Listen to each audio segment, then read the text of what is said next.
This episode of the Consider Your Mind podcast is sponsored by BetterHelp. For new listeners who may not know, Consider Your Mind was started from my own personal mental health journey that began with me seeking the help of a therapist. BetterHelp is customized online therapy that offers video, phone, and even live chat sessions with your therapist, so you don't even have to see anyone on camera if you don't want to. It's much more affordable than in-person therapy, and you can start communicating with your therapist in under 48 hours. As a special offer to Consider Your Mind listeners, you can get 10% off your first month of professional therapy at betterhelp.com/consideryourmind. That's better, HELP.com/consideryourmind. Time for the show. All right, hello everybody. Welcome back to the Consider Your Mind podcast, episode number 16. Mm, All right. 1-6. Yep. So How that sound? it's been a long time coming now.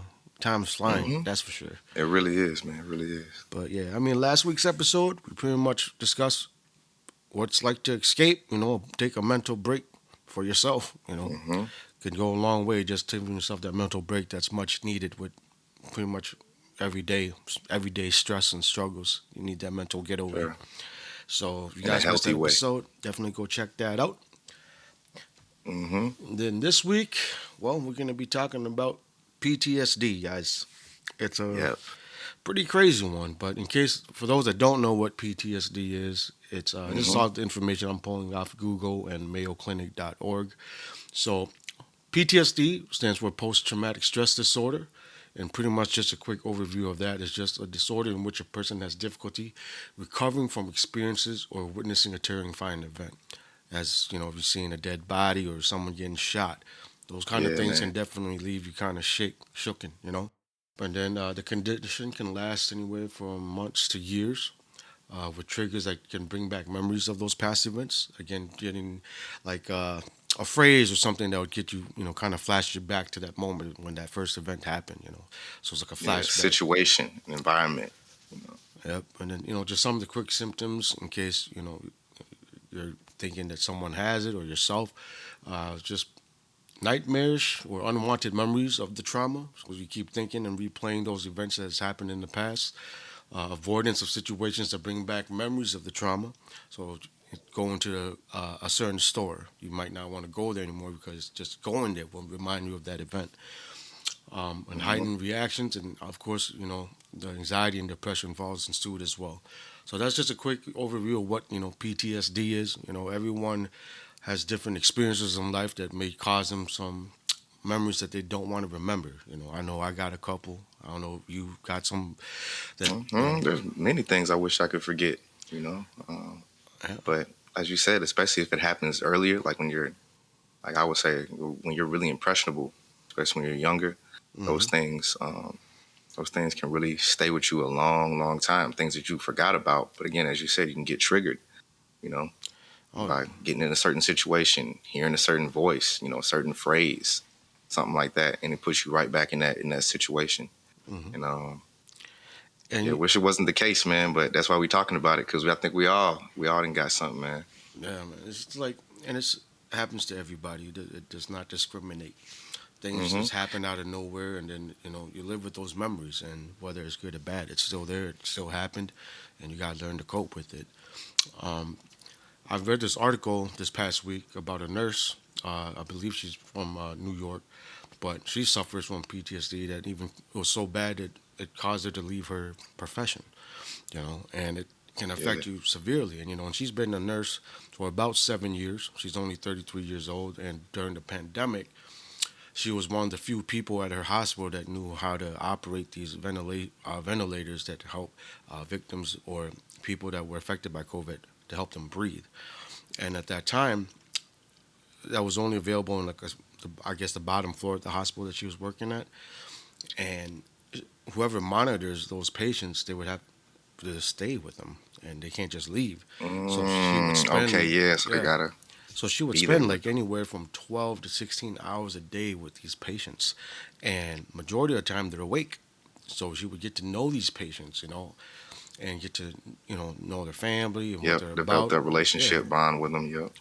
and it was getting bad for her because she started questioning herself that a lot of her patients are not making it. She said out of like 2,500 hours that she spent in a COVID ICU, she only saw one of her patients make it home. See, And that really triggered her, and she started, why is she alive? Why am I the one that gets to be alive? And she started going through that, and it really affected her to the point where she like a did, survivor's remorse yeah, almost. and she can't even go back to go back to work. She started to seeing the therapist about it, and to help her, and the therapist, urged her like, I think you should leave nursing for your own health, and you go to school, and nursing is just not like a job you pick up. You go to school for this. You invest a lot of money into your career. Absolutely, a very hard major. That was like my college. I was it was known for nursing, and it was you did like an extra year and everything. Hmm. And nursing was a very strict program Yeah, for real. and just to get a glimpse of like her daily life, like each patient would stay in those ICU rooms anywhere for 60 days or longer, and she's spending 12 to 16 hours a day with these patients.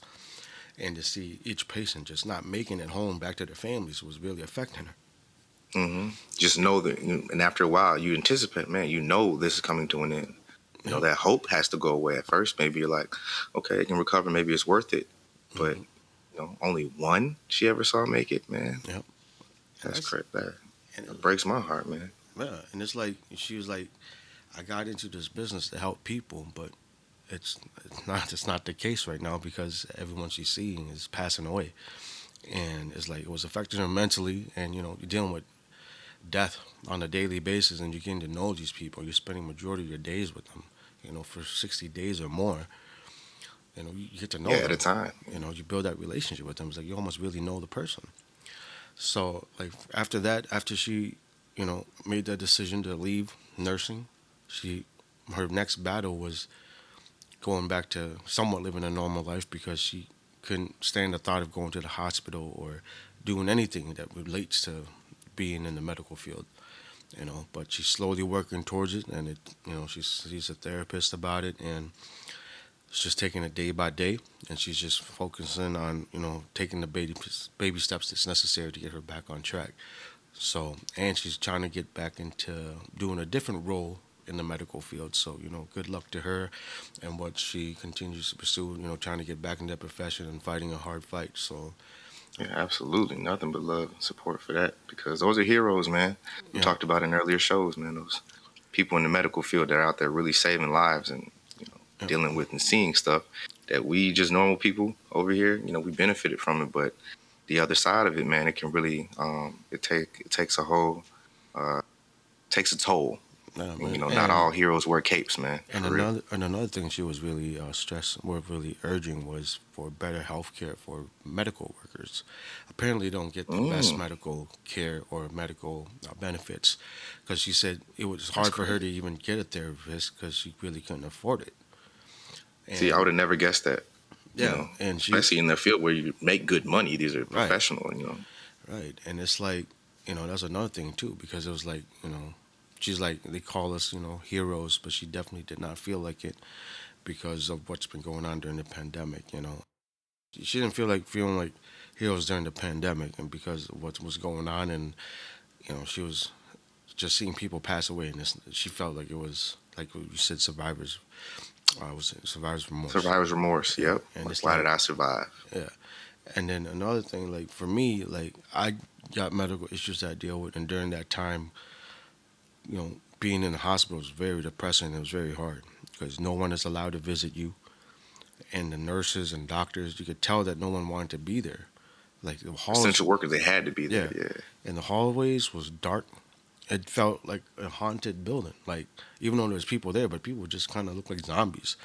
I Like was about to say, like zombies just walking around. yeah, and it's like man, and it's very depressing. I can only imagine. And I was there just to do a minor operation, and I can only imagine people actually going through it. Like they can't have nobody visit. They're just stuck in the hospital, and to be with the nurse who has to deal with people that aren't in the best of moods, you know, and they get since there just happen to be people in front of them, they get yelled at or mistreated or just being rude to, which they don't deserve. But I can understand because when you're in the hospital, you can't do this, you can't do that anymore because it's COVID. You can't walk out of the room. You got to stay in your room, and it's I just didn't not even fun think of it from times. that perspective. Wow. And yeah, I wouldn't even thought of it like from that perspective. I haven't, been blessed enough to be fairly healthy, so I don't spend a lot of time in the hospital. But I didn't think about like those that, okay, what was it like while you are recovering, while you are fighting for your life, while you're doing whatever? The environment itself had changed. And, this, I guess, yeah, and people like herself going through PTSD. She was definitely not the only one around. And so that kind of, man, that's crazy, man. Yeah, I was And to putting think that myself in they her don't have, shoes. again, she's a medical professional, a nurse, and it's difficult for her to get a therapist. They don't have the best, care or whatever. I was like, that's a damn shame. Yeah, and the article is out. I've read that and found it on pretty much. I think it was Hmm. Apple News, Yeah, and yeah, yeah. We're gonna link it in the description yeah, box below as always, man. So, but yeah, the inspiration kind of for this episode came from the episode before last one on escapism, which we had our girl Leela Teasy, and she talked about that, towards the end, how she was diagnosed with, PTSD. hmm And how did she know? Because again, her coworkers said something was in her, changing. She had that great analogy about the wound. mm, Man, yeah, definitely. If I hadn't checked that episode out, yeah, check out Leah T's episode where she talks about her therapist says, you know, like you have these deep wound that's just been there and you've been covering it up, and now it's spilling over, and hmm now any little thing, that you can get triggered so easily now by any little thing, even though you've been through all this stuff, all this trauma's been building up, trauma it builds up and builds up that we go through, but then okay, that comes to an end, it's going to manifest some way, it's going to break, you know. hmm And luckily, she had some people around her that could see that in her that something was wrong, and to do what's the correct thing to do is go to seek some professional help so they can give you an actual real diagnosis so you know what's going on with you.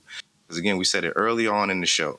Um, for one of the first episodes was the worst thing you can call somebody is crazy because it's dismissive. hmm You're not acknowledging what they really are going through. Some people are really or have been through, and that they just hadn't get dealt with, and then now it's resurfacing. Right. That stuff is very real, and it needs it deserves the seriousness that that we would take an actual physical wound that we could see somebody that wasn't healing, Right. and, and that person was. you know. So like, and I'm glad, when she brought that up, I'm glad her being vulnerable because it made me, want to kind of do this topic and look up some things and look up some resources that are out there and what people are really, doing about it. Because when you think of PTSD, like she said, isn't that stuff that soldiers get, you Right. know, Right. after you've been in war, shell shocked and all this stuff, hmm you know. But hey, man, we all have gone through something, Looking, doing a little research, it says that over 70% of the U.S. adults have experienced trauma of at least once in their life, major trauma at least once in their life. And of those, 20% of those people go on to develop the illness of post-traumatic stress disorder or PTSD. So 70% really go through it, go through a traumatic event, period, whether you're diagnosed or not. And then of that, 20% go on to really get, develop and get diagnosed with PTSD. And so out of the population of the United States, man, that's massive, Oh yeah. That's Yeah, crazy. 20%, that's huge. 70%. I figured it'd be a little bit higher because Hmm. you got to figure Well, again, about. this is just reported. Again, Right. people don't, and again, sometimes, again, like as we say, what triggers it? You don't even know until something triggers it. So you may think you haven't gone through nothing or forgot about something until something triggers it. Right. Like a And memory all you of a just sudden want you to join the forget, and list. you actually forget until something opens that back up, and like, oh, Absolutely. and you're just frozen. Then all of a sudden, bam, I thought I was okay. and and so that's why it's so important, and the importance of acknowledging that, again, whether you've been diagnosed or not, you've gone through it. The traumatic event happened to you. Whether you're just fine, maybe you're able to see something experience and you be just fine. All right, but the majority ain't like that, actually. you know at this point, the majority, or sorry, um the majority, of people, they're going to have some residual effects. And so I think it's important, to tell people too, to, seek the professionals, because I think what people do is they would they start Googling if they go through something, so they search, they pay, sometimes, and then they pray. They go search out something. Hey, what do I got? WebMD, da, da, da, and then they go ahead and, okay, who can help me? And then they just pay somebody, to tell them what they want to hear, make them feel better temporarily, whatever it is. And then they just hope it works instead of actually, taking the time to figure out, what it is, because there's so many ways. We talk about therapy, but what type of therapy? You know, what's going to be right to fix your actual issue? That's very important, because you don't want to waste your time either. We're not out here just saying get therapy to get therapy. Okay, get the right therapy for you. That's what we need to, really be saying, because, and it's not a one size fits all. We've said it before. So, those skills that you need to develop in order to overcome, your PTSD, those need to be developed with a professional. You're not going to be able to just Google, or YouTube, hey, what are some, how do I get rid of my this, that, and the third? How do I, make sure I never have this flashback again? How do I get rid of these nightmares? And then you get some, generic, method, or you spend some, but it's not catered to you and what you're specifically going through. And then that discourages you, right? Because now, oh, I thought I fixed it. I thought I did it. It's like, now, all of a sudden you give up. Now you go to, again, escapism. Now you just don't want to think about it at all. Perhaps you start self-medicating instead of figuring out what's really going on, and taking the time to work through those, issues that give you those nightmares. It's easier just to go, up to the, drugstore and get some sleeping pills. And people And we see, the dangers of that, man. Yeah, people just gotta understand, like, just to be a little bit more aware of themselves. Take the time to learn yourself. You're not gonna get it right away. Not everyone's gonna, just let things just slide. But you gotta take that time for yourself. That mental break. Really learn from your mistakes and learn what triggers you. Just learn yourself. Learn about yourself. For help, that's the first step with any of this. This whole thing, started back when I decided myself, like, hey, I need to go get some therapy, and taking responsibility, and that was empowering. Then I can figure out what was really going on and actually solve the issues, because at the end of the day, you want to solve the problem. You don't, this is a disorder. This is, something that is hindering you from, being the person that you fully can be and up to your best abilities. It's a debilitating, thing too. That's what people don't realize. It can be debilitating. I think, and it's sometimes made fun of. Like, we just know, like, the fire, all of a sudden, firecrackers go off, and the crazy uncle that was in Vietnam hit the deck. Exactly. We all see, like, people make fun of this stuff actually, when it's actually very serious, because, that's how it manifests. That's how if you have this, a lot of times, if, it shows up in, your nightmares, repeated nightmares of having this thing, or whatever it is, come back to you. So now all of a sudden that messes up your sleep, which messes up everything else in your life, or you get in a certain, situation, or certain things trigger you, and now all of a sudden you have a flashback. And flashbacks, again, when it comes to like trauma, that's debilitating. All of a sudden you go back to that moment when you were taken advantage of, when you were, put down, whenever you had gone through, or seeing or witnessing something horrible, and bang, it freezes you. It really, you can't function with the normal skills and the normal, things that you've developed in your life, to be who you are. All of a sudden those are taken away from you. And so it's very important, if you know somebody that, has this, to encourage them to get the help that they need to develop skills so that they can deal with those moments when they happen, because that's the whole thing. They're it's going to happen. It's called triggers. You can get triggered by, anything, or less and less things after a while, because you're more sensitive. The longer you hide and avoid these things, whatever, it is, the longer you want to deny it, or, avoid those situations, the people, places, whatever it reminds you of, the bigger that boogeyman, becomes, the more fear, is there. That's true. Mm-hmm. Absolutely, man. Like, that monster in the bed keeps getting bigger and bigger the longer you don't look. But that's why it's one type of therapy they say that does work for it. Again, just do your own research and everything. But what's called exposure therapy. Some people have OCD, obsessive compulsive disorder. It's used to treat that. But exposure therapy is facing that thing, whatever it is, putting that situation, and then living through it. Mm-hmm. The more you live through it, the more all right, hey, okay, this happened again, whatever, but I didn't die. It Kind of like becomes less, becoming sensitized to it. yeah, desensitized. It becomes less and less debilitating to you. Mm-hmm. You'll know how to use the skills and things that you developed, in therapy to, spring into action in those moments, when you need them. And so, yeah, man, there is hope, man. That's what this show is all about. Hope, but it's work though. Oh yeah, it takes a lot. It's not just gonna happen overnight. No. It's every day. Mental health, you gotta really take the time to work on it.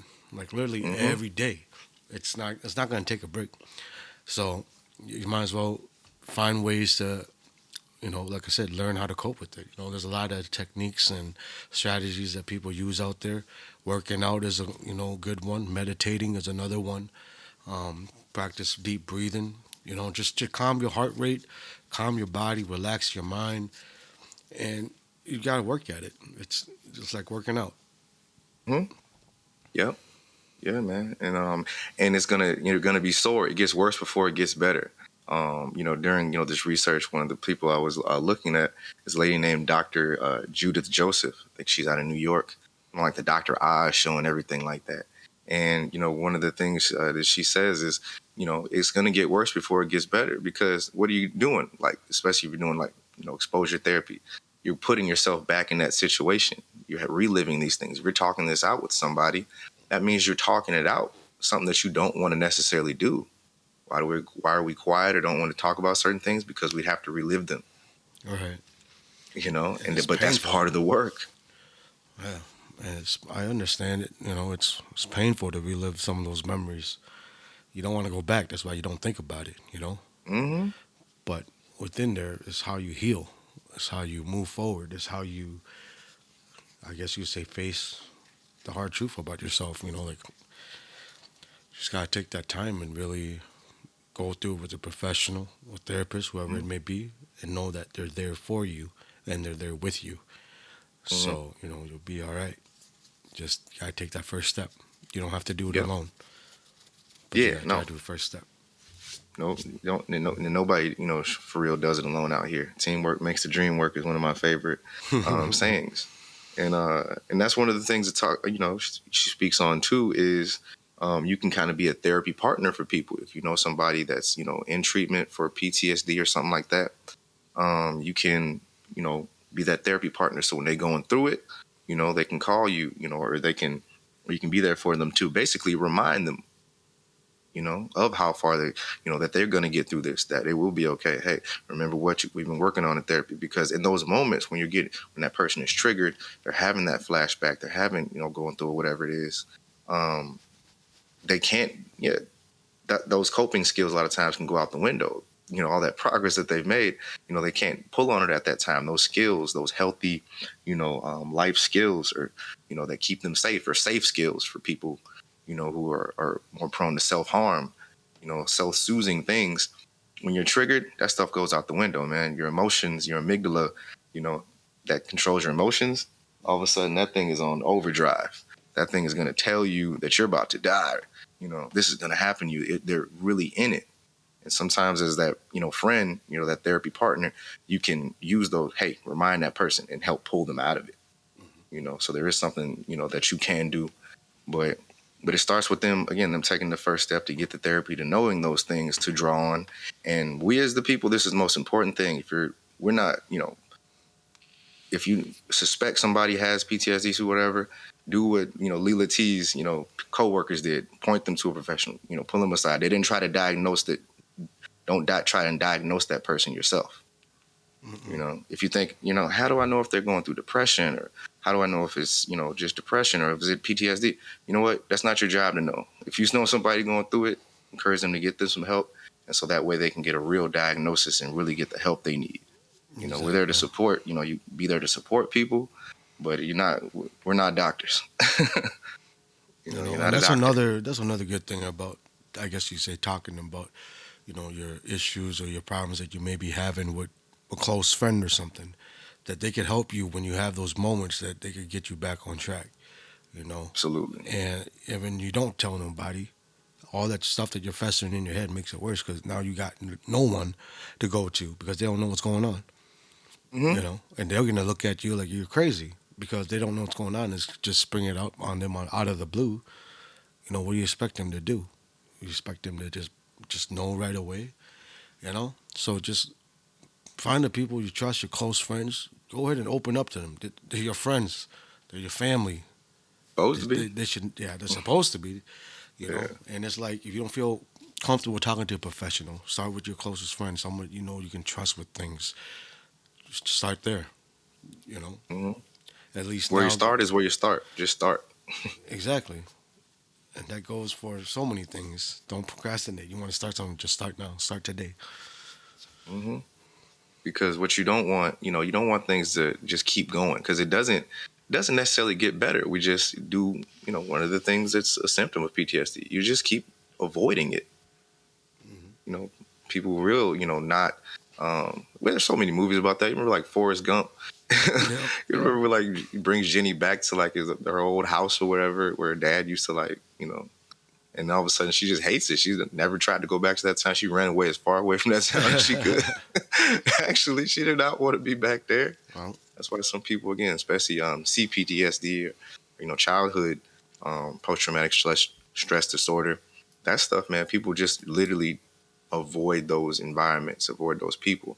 They stop talking to family. They stop talking to, friends. They stop going around neighborhoods.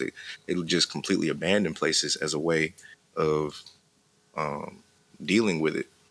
But it actually never gets better. mm-mm. And you actually end up, again, living lesser of a life, than you possibly could. And we're about living life over here. We're about life, okay? Right. Always. But one thing, and again, give a shout out to Dr. Judith Joseph. He talked about an interesting topic that she's actually kind of a pioneer on, but it made so much sense because I've talked about it too, was workplace PTSD. Hmm. We had a whole show called On the Job Stressing. That was one of our shows talking about stress from the job. But one of the things that, again, she's kind of pioneering this stuff is, when your livelihood is threatened, you truly believe you're about to get fired, when your livelihood is threatened, those same symptoms and, of PTSD, occur. All of a sudden, yeah, the avoidance occurs. Yeah, man, you get triggered by certain things at your job, Mm. those same things. It's just as unhealthy. We don't talk about in terms of workplace, but that workplace instability, that's now she's, trying to, do research to figure out specifically, okay, what's workplace PTSD look like? And what effect is it having on us? You know, I mean, if you have any type of PTSD going at work, I think performance is affected. the performance is affected. People might start looking at you funny, like, Hmm. and especially if they don't know what's going on, you're giving them a reason to, not have you there anymore. So it's Hmm. always good to speak to somebody at work as well. I know a lot of workplaces always have those helplines that they offer to their They should, employees, yes, and if they don't, they should. I don't know why you wouldn't have something like that. But because they cheat. right. There's all if you look hard enough and you ask and speak to the right people, there's resources out there for pretty much Hmm. anything that you're But looking for. yeah, but I think that's why, again, workplace would be kind of unique, and I'm interested to see kind of where that research goes and follow her work, because that's one of the things. Maybe you are scared to like ask for help. You're trying to look, it's about your performance. Weakness actually maybe not be rewarded at the job. Vulnerability, things like that. Now, again, speaking again, how Leela's um, coworkers, were great. Those are people that had her back, so we look out for her. So if they saw her work performance slip in, or something about her was off, instead of you know they actually wanted her to be there and had a relationship with her, they encouraged her to get help and step away. Hmm. But if you're in a more competitive environment, or not as a supporting environment at the very least, man, that could be a reason to get rid of you and kind of confirming that fear, you know, Right. like that cycle of it. So again, that's just, while researching this, work PTSD, I was like, wow, man, I'm very interested to do some more research on that because um, I get it. That again, my story is, a lot of work instability with the pandemic, man. Those disappointments, those losing those opportunities, feeling like you're, lacking progress and, getting let down by work even and stuff. Oh And yeah. what that does to you, man. And where does it show up? Where do those triggers, show up? Maybe in your next job, that you have, you start seeing certain patterns and, oh, I remember this, and you end up messing up when And it's that's just all that's in from your head. trauma. Yep. Yeah, and it was all in your head the whole time. You know, It you can definitely end up affects messing that. up for yourself. You can mess up your financial situation easily Hmm. dealing with this stuff, and it's unfortunately it happens to a lot of people, and the stories go untold, and it's a Hmm. sad thing, man. Because people don't, by definition, don't want to talk about Hmm. it. So I shout out to anybody that does want to talk about it, especially people that are like especially in the spotlight. Some people that look up to. We had an episode where we talked about how it was so tragic that the former Miss USA, took her life. Because she was scared to face something. It was she was in that public eye and had to look so perfect, and you know, and it ended up really costing her life. So shout out to people like Selena Gomez. Mm. Hmm. I kind of ran across a little interview with her talking about this thing she's launching called Wonder Mind, and Yeah, what is that? I saw a little bit of it. I didn't look in too much yeah, into it, but yeah, man, it was cool because it's like she started going to therapy, years ago to um, and got off social media. She did a lot of things just for herself personally, but she was diagnosed with, like I said, bipolar disorder, to really kind of put that out there to say, hey, I'm going through this too. And Wonder Mind is to kind of connect people with resources that that maybe can't afford therapy traditionally or afford the help, because again, as you mentioned, even the nurses are having medical professionals with money and things have a hard time getting the help that they need. So she's using her platform, I'm believing her and her mom and everything like that, to um, connect people, kind of like they say, democratize it, destigmatize and democratize mental health. And I say, yo, man, shout out to that. I mean, you what know what is it exactly? Is it like a it's like, I think, yeah, is it's like web? a website with wondermind.com. They send out like newsletter information, and so I think it's just started. She just launched this, like brand new. I think it's starting off as a newsletter, to keep kind of mental fitness guidance, for people. But I Okay. think again, she's just starting. It's gonna be like a network. She got a podcast coming soon too. But sounds not unsimilar to maybe a little something like we're doing. We're trying to help people, but obviously, man, Selena Gomez, like, Yeah, her that's influence is huge. she's the queen of Wizard of Waverly Place, man. There you go, bro. Hey, That I'm was not gonna my sit. show. All right, I'll Okay, say okay, it. wow. That was Okay, my show. okay, okay, brother. I I have I'm no just idea what you're talking about. saying it was a cool show. Saw my little cousin. She was watching. I'm like, what the hell is this? And then next thing I know, I'm watching like a whole season. I'm like, dang, Mm-hmm. pretty good show. But Yeah, I yeah. mean, she's been through a lot herself as a young Mm-hmm. woman. Very Yeah, successful, man. That's obviously. kind of spotlight, man. That Yeah. stuff was bad for her mental health. She I said, think she like had she a said, she's kidney been issue off too. social media for years. She had a kidney Hmm? issue too. She had a kidney transplant, I believe. Oh, okay. Yeah, See, it's there wild. you go. So yeah, she's been through a lot, and yeah, Hmm. man, good for her. Definitely Yeah, check that shout out out. to her being vulnerable, putting Yeah, herself out there at risk when that's not the coolest thing in the world. You're built off being perfect and beautiful and successful, and for you to come out really and say, hey, these mental issues that I go through, this is how I deal with hmm them, and and encourage other people to do the same. Man, nothing but respect. and she When you was leave a yourself open to so much criticism out there, and that's why one of the things she said was, I've been off social media for years, like 4 years, and it's one of the best things she did, because yo, man, we these people, the things people say about celebrities and everything like oh that yeah, on the internet, and these like it's unhealthy, absolutely. yeah, because it's behind the screen, man. They can say whatever they want and Hmm. get away with it, really. And it's you know you say whatever you want with no consequences, really. Mm-hmm. unless you're famous, and then they dig things from like 10, 20 years ago to get you now. So Boy, you know, yes, we could have a if it's whole not show worth on their that. time, if it's not worth them getting money, they won't talk about it. And Exactly. that's People getting mentally healthy, doesn't make, no, the, yeah, it's not the appealing. industry money. Yeah, it doesn't make social media money for you to feel more secure about yourself. Okay. For you to be content with what you have. No, it wants you to buy something.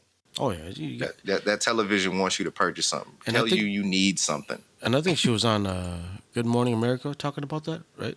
Yeah, Yeah, yep. Good so Morning America. Yeah, you guys prime could time, catch her. man. Yeah, you guys could catch that. Her talking about Yeah, it a little put that in more. the description box Yeah, below for on sure too, YouTube, I man. believe you can get that there. Yeah. I'll put that in the description box below. But no, it was just inspirational. So again, when I decided I wanted to, touch on this topic, even though,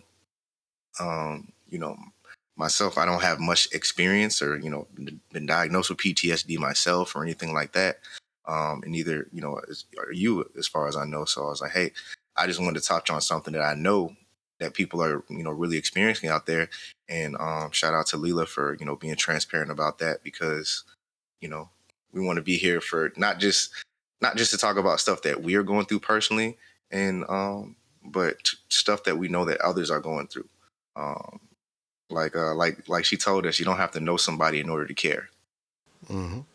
So, we definitely want to encourage that. And shout out to anybody out there that's supporting anybody that's going through that, or um, being that again that therapy partner or that encouragement or that coworker or Right. coworkers that pull somebody to the side and say, hey, I really care about you. I think you need to go, get yourself checked out, or you know Yeah. I that could be mean, just the one thing that person needed to to face a fear or face something scary.